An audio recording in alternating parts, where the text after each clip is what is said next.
I'd like you to start with the Canadian Capers story, okay? Okay. Good. We're all set now, huh? About, Yeah. Now, the way to lead in, Sid, is this, because you left off saying how all the piano players were friendly and they swapped tunes and so forth. Now, I'd like you to begin by saying, well, there was one time when I was sorry that I was so good-hearted about this, and then tell the story. yeah. As I said about the piano players being good-hearted and swapping tunes and just a bunch of good fellows, but there was one time I was sorry, being so good-hearted. It refers back to part of Canadian Capers. I sat down one evening in a little joint, Pacific Street, called a Squeeze-In. It was raining terrific. And after I got done my regular job, I used to go down there and pick up a few extra nickels, playing for late parties, and I sat there and played this number over, and everybody wanted to know what it was. So one of my entertainers says, would you mind learning it to my husband sometime? And I said, sure. Glover was the husband's name, Glover Compton. So I learned it to him and never thought nothing about it. He played out on the beach. Him and a very famous entertainer, Evelyn Giner. So, next thing I know, I happened to go in Sherman Clay's, which is still on Kearney and Sutter Street. And one of my friends in there was a piano player, said, say, Sidney, you know that number you was playing here a while back? He said it is yours? I said, yes. He said, is that yours? I said, as far as I know it is. He said, well, look at here. Here's a piece of music here that's called Canadian Capers. Look it over. See? He said, there's something in here sounds like something you play. So, sure enough, there was a strain in there. So, we went on, then we graduated down to Los Angeles. Excuse me, Sid, instead of going on with the story, lead right into the tune and play it. Play your version of the Canadian Capers. Just say, and this is the tune I'm talking about, and this is how he used to play it. Just play the part that he took. Now, this is the part of the tune that they stole from me.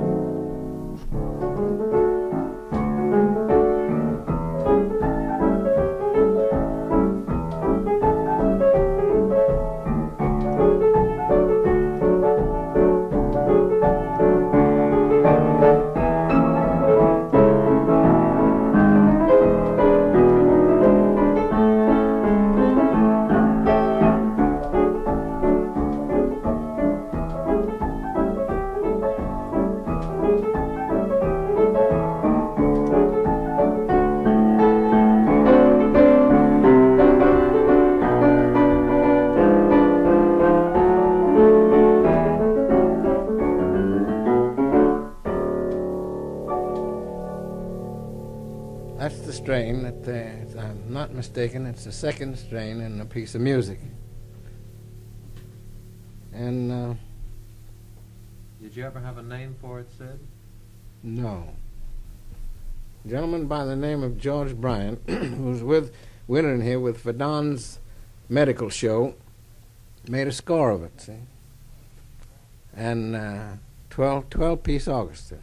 We used to have the fellows from his show and my band, which was 6 pieces, and we'd get together once a week and have a rehearsal. And we introduced something new on the Barbary Coast. We played overtures an early part of the evening when there was nobody around. That is before the gang come. And then we sent it off and got it copyrighted. And later on, when we moved to Los Angeles, why, in Byron Long's Tavern, as it was known then, why, I'd met the gentleman previous in San Francisco. In comes a fellow by the name of Henry Cohn. And he said hello to the band, and I said to him, Henry, that tune you got, Canadian Capers, where did you get that at? He said, that's quite a tune, ain't it? I said, yes. I said, did you ever see this? I reached over the music, and I had the piano part of the manuscript right there. I said, this strain here. And he looked at me, and he turned 2, 3 different colors, and he says, well, this could cause a lot of trouble. I said, that's right. I said, where did you get it at? He said, well, I got it from Glover. And, all the gang gets together back in Chicago, piano players jamming around, musicians. He said, Glover played it over for me, and I asked him, could he take it down? And Glover said, yes, it's his tune. He says, that's as far as I know about it. He says, but I'd like to see you about it. Come up and see me. So, to make the long story short, he felt kind of bad because he took it and all that, but it looked like it. He wanted to know if we could get together on it, so I just told him, that's all right, forget it, but be careful next time. See? Well, that's the story of Canadian Capers. Sid, you mentioned overtures. Would you name some of the overtures? Just say it this way. Start with the maybe there's some overtures in place. That's right. Like that. As I spoke about the overtures, a little 6-piece band, instrumentation was flute and piccolo, clarinet, baritone saxophone, or baritone euphonium first. Later on we changed to baritone saxophone. My baritone euphonium player caught $2,500 in the Louisiana lottery, so he got too rich to work. So we had to change over and get Reb Spikes to play baritone saxophone with us, and piano and drums. Imagine us fellas playing, playing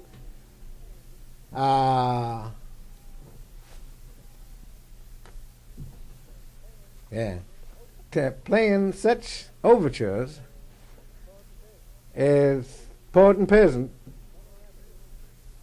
Summer Remedy, Morning, Noon, and Night, William Tell, and Pick Dames, those, and we played every one of them and every part from memory. And what we would do, we would take the first movement of it, when there would be nothing. We went to work 8 o'clock, possibly 10 o'clock. We'd play dances in between if somebody, but if there wasn't much doing, why, we'd play these things. And the people of the help of the Purcells, they enjoyed it, see. And we used to have sometimes quite a standing audience. Then we'd take the first movement of it and see how far we could go. And we'd take the second movement of it. And then we'd take the whole tune and go on over, and we just memorized them. Because my memory was better then in the 20s as it is now at 66. See? So, and it come in very handy later on when we went to play for C.O. Swanberg in San Francisco at the Portal au Louvre, which is on the corner of Powell and Market. Though that fit in right well during the dinner hour. It fit in also well at the Alexander Young Hotel in Honolulu when we played there at the dinner hour. Good, that's fine. Now let's go into 4 o'clock. I'd like to have you introduce this by saying that this is another tune of mine, which was a special pet. You know, I used to be very fond of it. And then anything you want to say about it, and then play it. Okay? And play it as long as you like. I just figured up the other day how long I've been playing this thing. Good. 40 years. 40? Should you start with announcing the tune and saying you've been playing it 40 years? Yeah, that's right. Say, here's a tune that's a pet of mine, and I've been playing it 40 years. I'll tell you how there's one thing of the old Barbary Coast that always, as old a man as I am, it always stuck out above a lot of the other things. I've seen all kinds of balls and fights and whatnot. But this gentleman happened to come in, Purcell's, one day just for Christmas Eve, and he'd been drinking. And he had some bundles under his arm, And he got to talking to another gentleman, and one word brought on another, and one drink on the other, and first thing you know, they got into a fight. So the smaller man of the two was the one that was in the place when the gentleman come in. He knocked him down, and kicked him in the face. And so the employees of Purcell's come out and tried to separate them. So as they did, this fellow's bundles fell down, and this fella kicked him, and it was just wrapped in flimsy paper. And there was toys that this gentleman was taking home to his children. And this character sat there and stood there and stomped them to pieces under his feet. See? And then turned around again and kicked at the man again. And about that time, our head waiter, or head floorman as they called him in them days, big boy, come in, and he looked at this gentleman on the floor that kind of partly revived him, and he said, grab this little fella, and he says, look what you've done. He said, I know this fella. He comes in here and dances with the girls. He said, look what you've done. He says, have you got any children? This character said, no, I'm on the ship. I sail the 7 seas. Why should I care about any children? He said, well, look what you've done. He said, broke up all those children's toys. He said, and wonder how he feels. And this is Christmas Eve, and possibly here it is, close around 10 o'clock. How did possibly he can't get any more toys. What did you feel about it? I know you had some brothers and sisters, see. So the little guy gave big boy some lip, and he passed out the same way that the other fella did, see. They found dragging him out. And one of the worst fights I ever seen was when the 9th Cavalry came into Purcell's, Negro soldiers. It was en route to Honolulu. And the gentleman that took up after Mr. Purcell passed away was a well-known fellow by the name of Lester Mapp, who just passed away about a year ago. See? And he was originally from Barbados, West Indies. And he was a heavy-set man with a powerful wallop in each hand. And when he hit them, they went down, stayed down. I've seen him knock dozens of them down. When he hit them, down they went, and that's all there was to it. So they got in an argument, these Negro soldiers, and he picked on a guy about 6 foot, and he popped him right on the point of the chin. And when he did, this guy just knocked him back, and he come back, and he hit him again. Well, he knocked him down the second time, and about that time, one little fella jumps up off the bench and says, look what they're doing to our boys. And George Purcell, which is Mr. Purcell's son, come out from behind the bar with a little pearl-handled pistol. I don't know whether it's loaded or not. The last I seen of that pistol is going through the air like a jet plane. And I'm telling you, when Patrolman Boland and Kavanaugh come in, the police went two abreast in them days. When they come in, and what they call, you call the military police now, and got those boys down, it looked like a good-sized wood yard, the chairs and tables. And I seen another bad fight at the Thaler, sailors and the civilians. I don't know how many sailors they took out of there, but I know they took 4 civilians out of there. It's pretty badly bruised up. And there's a Negro fellow living right now in Martinez who has the lower club that was shining shoes in there by the name of Bill Green. And he can tell you about some of those fights they had in there, because beer bottles was flying out there like bullets. And there's nothing when one of them fights started in one of them joints. They had swinging doors, you know. They never closed the place. The saloons was open, dance halls or saloons, whatever there was open 24 hours a day. The only time that they closed up was election day, and it either nailed some boards across the door, or some of the employees would stand around during the day, and they'd take some wire, maybe, and wire the doors together, because just like it is now, election, or the saloons closed up. So they was open, and it is nothing to see the carpenter every once in a while replacing some swinging doors, because the beer bottles would go through them, see. And then, how'd you like to know a little something about some of the murders? I don't think we can get sued. They Slow down anyway. It's really worth having.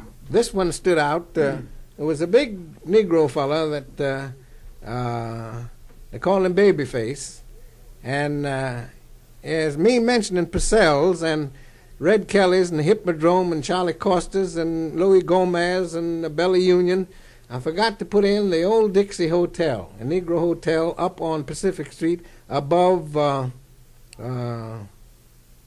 Stockton, where a lot of the characters lived, roomed. And in the back, they used to gamble. And this Babyface was a powerful built Negro fella, about 6'1.5". And he kept picking on the fella that run the game around there by the name of Catfish. Catfish was a short, heavy-set man, about 5'8". So I'd been up there, and I didn't gamble. I just looked at the game and walked on out. So when I got up the next morning, why, I walked down the street to go up to get something to eat, and I seen the police and everybody on Pacific Street going up the street. And I says to a little boy by the name of Whiny, we call him Whiny because when he talked with a whining voice, I said, "What's the matter?" He said, "Man," he said, "didn't you know that Catfish cut Babyface's head off last night?" And I said, "No." He said, "Look at here." And right up the street, in the middle of the block, Pacific, between Stockton and DuPont, to almost to Griffin's Saloon down on the corner of Pacific and New Montgomery, which crosses Kearney there. There was a string of blood. This fella, after he cut him, he run that far. Then he dropped there. And there was a pool of blood there. I said, "Well, my God," I said, they'll hang Catfish." He said, "Yes, if they ever caught him." And till today, I don't know. They tell me he just took that knife and wiped it off. The witnesses in the hotel, he just wiped the knife off like that and says, "I'll see you all later," and walked out the door. And they tell me he walked on down to the Fair Building, got on the Fair Building, I guess, and the last I heard of him, he was on a freight train, and that's the last of him, see? And then the shooting in Purcell's. Sitting there one night playing, and everything was just going fine, and soldier come in from Vallejo, and a sailor had run off with his lady friend, and they was in the floor dancing, and this guy opens up. Imagine in a place like that, crowded, and how anybody didn't get killed, I don't know. He did kill him later. He emptied that Colt's 45 six-shooter in that place. See? But the only thing that we figured today that like one of my friends, Charlie Euler, is still alive, the only thing that we figured that nobody got killed, he was drunk when they come in, and he just wasn't shooting down. See? But when I looked for the piano, the bandstand in Purcell's, the building was facing like towards, on Pacific Street, on the north side of Pacific Street, facing south towards the main business section of San Francisco. And actually the building, the west side of the building, the piano and the bandstand was there. And the drummer sat in behind the wall in the piano, and I was underneath the piano, and the drummer was underneath the drums. And when I went to look for the other fellas, there was a back door that led out to the restrooms, and that's where they was, see? And everybody else could get out of there. There were several people got scratched up and hurt because it's a stampede, see? And So Sid, you didn't try any of the brave stuff they tell in some of the stories of the musicians keep right on playing through the shooting, huh? We didn't that time. We had orders to from Purcell when he was live. King. I played for King first, and then I went up to Purcell. We had orders anytime there was a fight, keep the music going. See, in other words, you'd catch heck if you stopped the music. Make no difference. Just keep it going. See, because when the music is going, somebody would be dancing but on that time, that particular time in the shooting, brother, there was nobody kept any music going, and there lead flying around there, see? And as I said, another time they had a bad shooting scrape over at Louis Gomez, and how that fella didn't get the guy shot and shot right through the bass drum.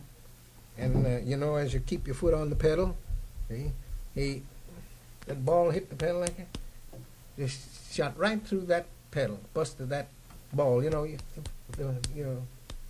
hammer that hits, shot, busted it all to pieces, and never touched his leg. The only thing I can figure out, he never played his drum with his foot on the pedal, see? That's when the foot pedals come out, went this way. The old ones they were heel pedals. See, that's the foot pedal. And he never kept it on straight like that. He always played it kind of side this way. That's the only thing I can figure out, see? They killed that fellow when he went out the door. The bartender reached over and hit him with a bottle full of whiskey, and then after he hit him and he staggered, he jammed the rest of it in his neck, cut all his jugular vein in his throat. Boy, that's real gory. It's terrific. But at that, with all that didn't happen every day. That didn't happen every week. That happened over a period of years. And at that, I still think that till today, that the people in them days, sure, we had the gaudy houses and we had the dance halls, and the sailors used to come in, and if they were simple enough, somebody would take their money away freely, like they've always done from biblical times on down. The people that's prey of the wolves, why they just get ate up. And as I still think, though, that the people in them days was living better than they do today, because we didn't have such vicious people in them days that would kill people for nothing. See, we had fellows that would they'd hold up. They'd break in the stores and think that once in a while the policeman would get shot or something like that, but there wasn't as vicious as there was today. And we had, instead of them having full of marijuana them days, we had what they call the hop fiends, opium. I've seen them when in Chinatown, see them make that stuff, see? Because the bad part about it was after the opium, they used opium for a while, and then they don't get much of a kick out of it. They went to the snow in them days, and the nose, it seemed blowed up that snow up their nose, see? And then they'd eat all the mucous membrane out of the nose there, and then that's the end of them, see? But we didn't have, I only know of one holdup that I know of any consequence, all little petty stuff like that. But nothing like today, walking in and shooting people and killing people, and they wasn't that vicious in them days. See? And even the musicians got along better than they do today. See, everybody would. I used to make a lot of money going down to Sherman Clay's and getting the music. I was the only boy around, only piano player around there that read music for years. All the other fellows, as I told you before, was ear piano players. And we'd go up to Fred Vaughn's room, or up to Wesley Fields. I finally moved up to Wesley Fields' house, him and his wife, and I had the piano up there, and I'd sit down and play the tunes, and then that's the way they'd learn them, see? And after we'd done that, we'd go down there. I think it's still there, the old Il Trovatore on Broadway. We'd go down there and have one of those Italian dinners, see?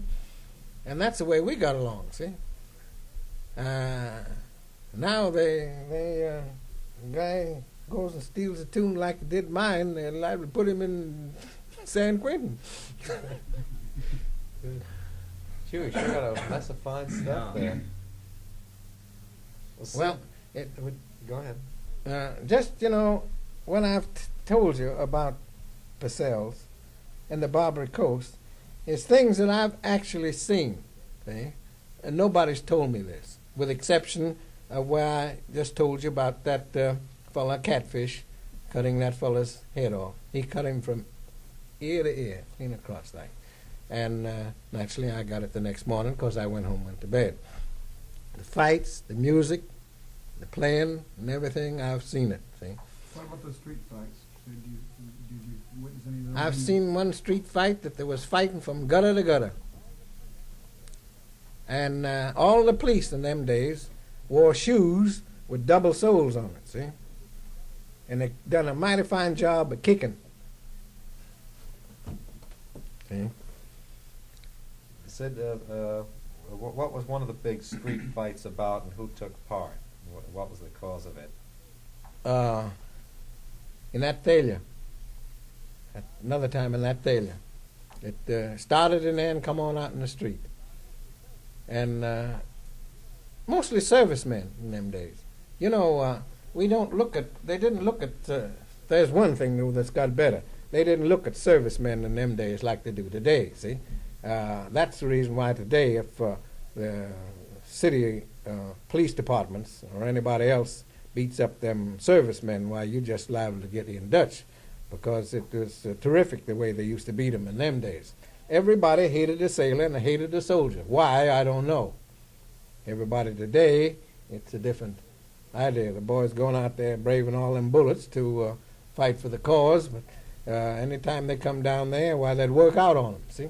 If they got unruly, see? And as a general rule, them fellas out in sea or out in one of them camps, and they come in there and get all loaded up and everything, get boisterous and loudy, and then the fight start. All they have to do is one fist start, and that settled it, see?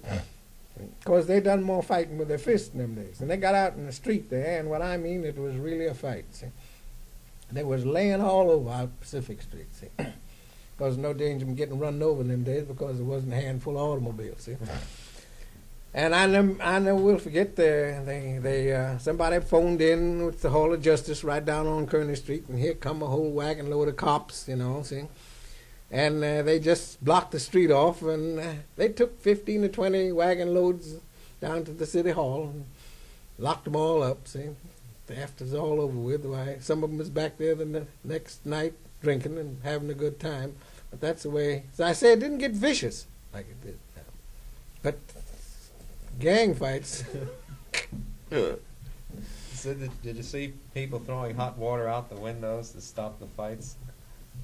No, to be actual, I never seen nothing like that. I did see at Purcell's, there was a fight out in Purcell's. I did see a woman from the second floor throw one of them Filipino cedar chests out the window on the guy, because the guy was on her old man, see, her boyfriend. See. And I wished you'd seen the cedar chest after it hit his head. And I wished you'd seen his head after it hit it. And she's the girl that got killed later on. Well, that soldier that come in there done the shooting. Yeah, she was the girl that got killed. He walked to the door, and there was he was sitting in the chair asleep, this sailor, and she was laying down in the bed asleep, and he just walked in the.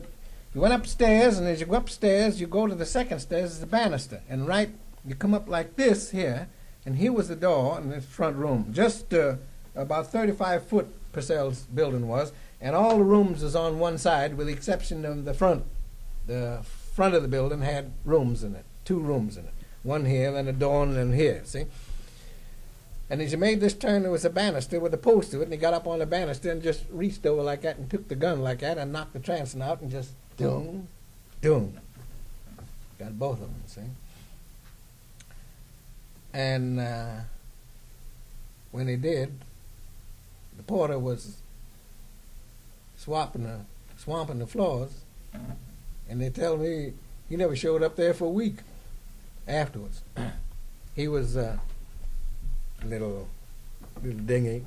He started running, screaming and hollering because that gun went off, and actually he got kind of scared, see. But there's been a lot of excitement over there. Gee, we sure got a mess of good stories there. That's good. I might Well, probably soon, George. Yeah, I won't hold you up. Now, Sid, would you like to play your 4 o'clock now? It doesn't matter. All right. Well, he's gonna change for you. So that